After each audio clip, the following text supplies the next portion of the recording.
बिस्मिल्लाहिर्रहमानिर्रहीम। अस्सलाम वालेकुम स्टूडेंट्स, मैं हूं हसन रज़ा और आज का हमारा lecture second year chemistry 5th chapter का bleaching powder. Very important lecture and very easy, simple and easy lecture. आज के इस लेक्चर में हमने पढ़ना क्या है, एक तो हम ब्लीचिंग पाउडर की प्रेपरेशन, ब्लीचिंग पाउडर का इंट्रोडक्शन और फिर जो इसके मेथड ऑफ प्रेपरेशन है उनको हम डिस्कस करेंगे। तो चलें बच्चों, हम शुरू करते हैं जी। तो ब्लीचिंग पाउडर हमारे पास एक वेरी इंपॉर्टेंट केमिकल है जो कि डीकलराइज करने के लिए हम यूज करते हैं डिफरेंट डाइज को, या आप ये कह सकते हैं कि सेलुलोजिक मटेरियल को, वुड को, पेपर को, पल्प को, इस तरह की चीजों को हम डीकलराइज यूज करने के लिए यूज करते हैं। तो डीकलराइज करने के लिए हम यूज करते हैं। तो सबसे पहले हम इसकी प्रेपरेशन को पढ़ेंगे कि इसकी प्रेपरेशन है क्या। ठीक है, प्रेपरेशन में इसका एक सिंपल सा रिएक्शन है जिससे हम इसे प्रिपेयर कर सकते हैं। व्हेन स्लेक्ड लाइम, ठीक है, is treated with chlorine. When slaked lime is treated with chlorine, slaked lime, calcium hydroxide is treated with chlorine gas. It reacts to form bleaching powder CaOCl, Cl plus water. This is bleaching powder. Okay बच्चों, तो आपके पास जो इसकी preparation के methods है, means कि ये जो आपके पास रिएक्शन है ये दो तरीकों से करवाया जाता है ऑन कमर्शियल स्केल। हमारे पास दो मेथड्स हैं for the preparation of bleaching powder. एक है हेसन-क्लेवर मेथड और दूसरा कौन सा है हमारे पास, बेकमैन्स मेथड। दोनों मेथड्स में, हेसन-क्लेवर मेथड है या वो बेकमैन्स मेथड है, उसमें रिएक्शन यही होता है, जस्ट इंस्ट्रूमेंट्स जो है या आप ये कह सकते हैं इंस्ट्रूमेंटेशन जो है वो अलग अलग है, बाकी रिएक्शन सेम ही होता है। तो हम जो है सबसे पहले डिस्कस करते हैं जी हेसन-क्लेवर मेथड को। ओके, हेसन-क्लेवर मेथड जी। तो इस हेसन-क्लेवर्स मेथड में आपके पास होता क्या है, सेम कैल्शियम हाइड्रोक्साइड को हम यूज करते हैं और क्लोरीन गैस को यूज करते हैं एज एन रिएक्टेंट्स, और हमारे पास क्या मिलता है, bleaching powder plus water. Okay, तो ये प्रोसेस को डिटेल से हम पढ़ते हैं कि हेसन-क्लेवर मेथड है क्या जी। तो स्टूडेंट्स आप लोग देख सकते हैं हेसन-क्लेवर मेथड में हमारे पास ये इस तरह का इंस्ट्रूमेंट है, या आप ये कह सकते हैं कि इस तरह की मशीनरी है कि हमारे पास जो है वो स्टील के रॉड्स जो हैं वो हॉरिजॉन्टली, चार रॉड्स एक दूसरे के साथ जो है वो हॉरिजॉन्टली ऊपर नीचे अटैच्ड होते हैं, और उन रॉड्स में क्या होता है हमारे पास, ऐसे समझ लें इसको कि जो है जैसे स्पेलर होता है, अगर किसी ने देखा हो कि सरसों का ऑयल कैसे निकलता है, तो उस मशीनरी में जस्ट एक इस तरह का एक हॉरिजॉन्टली रॉड के ऊपर जो है वो एक ऐसा रोटेटिंग सिलेंडर लगा होता है। हॉरिजॉन्टल सिलेंडर्स होते हैं जिसमें एक तरफ से सरसों को जो वो डाला जाता है और उसके बाद जो है वो उसको घुमाते घुमाते ग्राइंड करते करते सरसों का ऑयल उसमें से निकल आता है। ये भी हेसन-क्लेवर मेथड में भी हमारे पास एक ऐसा ही इंस्ट्रूमेंट है। ठीक है, अब हम इसको जो है वो ड्रॉ करने का तरीका देखते हैं कि अगर हमें ये ड्रॉ करना पड़े तो हम कैसे ड्रॉ कर सकते हैं और ये एक्चुअली एक्ट कैसे करता है जी। तो सबसे पहले असल में इसकी डायग्राम है किस तरह की, हम इसी में ही इसका सारे का सारा प्रोसेस जो है वो पढ़ लेंगे।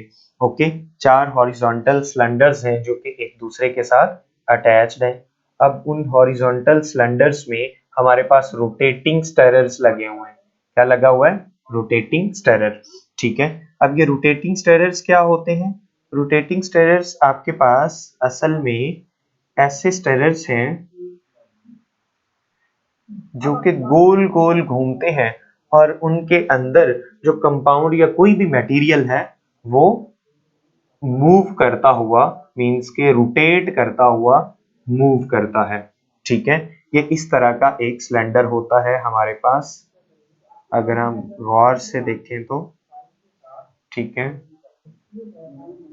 एक हमारे पास इसके अपर कॉर्नर में हॉपर लगा होता है।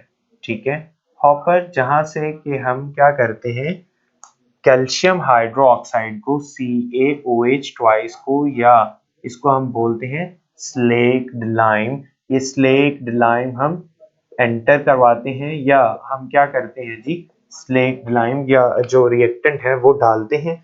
ठीक है। और होता क्या है कि आपके पास एक रोटेटिंग स्टेरर लगा होता है। ठीक है, आप इस रोटेटिंग स्टेरर को जो है वो इजीली देख सकते हैं कि किस तरह से ये रोटेटिंग स्टेरर जो है वो काम करता है। जी, तो बच्चों हम हेसन क्लेवर मेथड के बारे में डिस्कस कर रहे थे। इसमें होता क्या है कि हमारे पास चार जो है वो हॉरिजॉन्टल सिलेंडर्स होते हैं जिनके अंदर रोटेटिंग स्टेरर्स लगे होते हैं। ये जो रोटेटिंग स्टेरर्स हैं ये वाले, ये क्या करते हैं, इसके अंदर जितना भी फ्लक्स होता है या कह सकते हैं मटेरियल होता है, उस मटेरियल को इनका काम होता है घुमाना। मीन्स के ये इस तरह से घुमाते हैं और इस तरह से ये नीचे वाले सिलेंडर में जो फ्लक्स होता है आपका वो शिफ्ट हो जाता है। तो अगर हम देखें तो आपके पास इस प्रोसेस में मेनली होता क्या है, इस प्रोसेस में ये होता है कि ऊपर से कैल्शियम हाइड्रोक्साइड को डाला जाता है। ठीक है, और यहां से हम क्या करते हैं जी, इसके अंदर क्लोरीन गैस को एंटर करते हैं। ठीक है, जब क्लोरीन गैस एंटर की जाती है, साथ ही हम क्या करते हैं जी, हॉट एयर भी एंटर कर दी जाती है ताकि क्लोरीन की जो सप्लाई है वो डिस्टर्ब ना हो।